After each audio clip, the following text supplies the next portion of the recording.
بسم الله الرحمن الرحيم.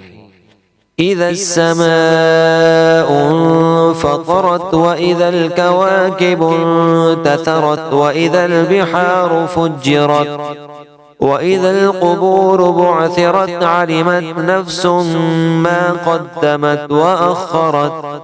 يا أيها الإنسان ما غرك بربك الكريم الذي خلقك فسواك فعدلك في أي سورة ما شاء ركبك.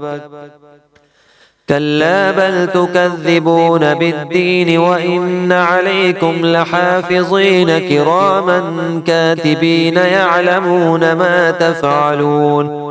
إن الأبرار لفي نعيم وإن الفجار لفي جحيم يصلونها يوم الدين وما هم عنها بغائبين. وما أدراك ما يوم الدين ثم ما أدراك ما يوم الدين يوم لا تملك نفس لنفس شيئا والأمر يومئذ لله.